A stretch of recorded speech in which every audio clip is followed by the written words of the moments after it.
ओम नमो बुद्धाय। जय भीम, जय जय भीम।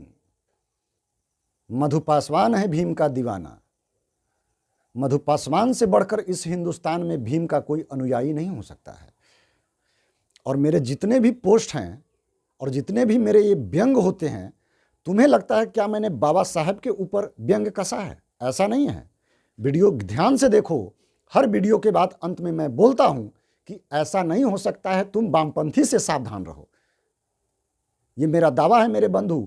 बाबा साहब ऐसा कर ही नहीं सकते हैं कि एक शब्द में बोलेंगे कि पढ़ने के लिए लड़ना होगा और लड़ने के लिए पढ़ना होगा, और अंत में हक और अधिकार के लिए संविधान पढ़ना होगा।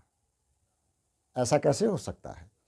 इन शब्द की रचनाओं में जाकर प्रवेश कीजिए, देखिए कहीं से कोई सामंजस्य नहीं है। तो ये बेतरतीब बातें मेरे बाबा साहब दूरदर्शी कैसे बोल सकते हैं? क्या तुम्हें लगता है क्या मेरे बाबा साहब के साथ छेड़छाड़ नहीं हुआ है? जरूर हुआ है। उनकी 22 प्रतिज्ञाएं झूठी है। रोमिला थापर, बिपिन चंद्र, हरबंश मुखिया, मृदुला मुखर्जी सहित 25 वामपंथियों ने मिलकर उनकी झूठी प्रतिज्ञाएं गढ़ी है। संविधान में केवल आप करते हो हक हक हक और अधिकार भी बोल देते हो। क्या मेरे बाबा साहब हक और अधिकार का अंतर नहीं जानते थे? ये लिख देंगे कि हक और अधिकार के लिए संविधान पढ़ना होगा, तो मेरे बाबा साहब तुम्हारे जैसे चपड़गंजू नहीं थे। हक और अधिकार एक ही पर्यायवाची के दो अलग अलग नाम है मेरे बंधु, दो अलग अलग नाम है।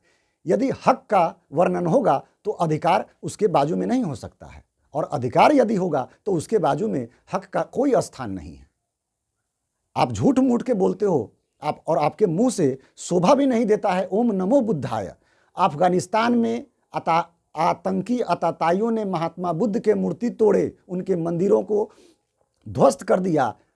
हम बहुसंख्यक सनातनियों को तकलीफ हुआ, लेकिन एक भी भीमटा ने न ट्वीट किया न खेद प्रकट किया। किस मुंह से कहते हो ओम नमो बुद्धाय? चुल्लू भर पानी में यदि जगह न मिले तो अपनी हथेली पर बीक करके चाट लिया करो। हो सकता है ऊपर से भगवान बुद्ध और बाबा साहब तुम्हें क्षमा कर देंगे, लेकिन मधु तुम्हें क्षमा नहीं करेगा। अपनी आचरण, अपने विचार व्यवहार में सुधार लाइए मेरे बंधु। अंबेडकर के असली भक्त मैं हूं।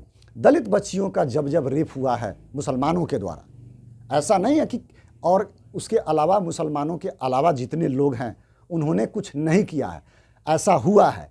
और माफ कीजिएगा, बहुजन समाज में भी कुछ ऐसे कुत्ते लोग हैं जो ऐसी गलतियां कर बैठते हैं। तो क्या आपका ये एक लेबल लगा हुआ है कि आपके घर में ही हमला होता है, आप हमलावर नहीं है? मैं तो समाज में देख रहा हूं, आजू बाजू में देख रहा हूं, पेपर में पढ़ रहा हूं। झगड़ा तो, लड़ाई तो भाई भाई में हो जाता है। जब जब दलित लड़कियों का लव जिहाद में कुछ हुआ है, बलात्कार हुआ है, रेप हुआ है अब्दुल के द्वारा, तो बहुजन भैया चुप हैं। वाह! एक इंटरव्यू में, इस स्क्रिप्टेड इंटरव्यू में चंद्रशेखर रावण से पूछा जाता है, उस चपड़गंजू से पूछा जाता है, तो क्या आप भगवान में विश्वास नहीं करते हैं? तो तपाक से चंद्रशेखर रावण कहता है कि कैसा भगवान, कौन सा भगवान? जब दलित लड़कियों का बलात्कार होता है, गरीब का शोषण होता है, तब ये भगवान कहाँ होते हैं? तो गंदू चपड़गंजू, इसी के लिए तो तुमने भीम आर्मी का गठन किया है। आओ तुम तो सामने आ जाओ। चलो भगवान नहीं है मान लिए, लेकिन आर्मी का गठन किस लिए किया था? केवल बाभन को गरियाने के लिए। मेरे बंधु, ब्राह्मण में यदि कोई कमी आपको दिख गया है तो आप उससे किनारा हो गए, अच्छी बात है। तो उन ब्राह्मणों से आप बेहतर करके दिखाओ। इस हिंदुस्तान में बेहतर करके दिखाओ। यदि किसी को सफेद से तकलीफ है तो सामने वाले को महासफेद हो जाना चाहिए था। जब सफेद से तकलीफ होगा तो क्या हम काले हो जाएंगे? अंबेडकरवाद से सबसे बेहतर है राष्ट्रवाद। अंबेडकरवाद यदि आपको देखना हो तो वो सिर्फ इस फकीर के अंदर मिलेगा।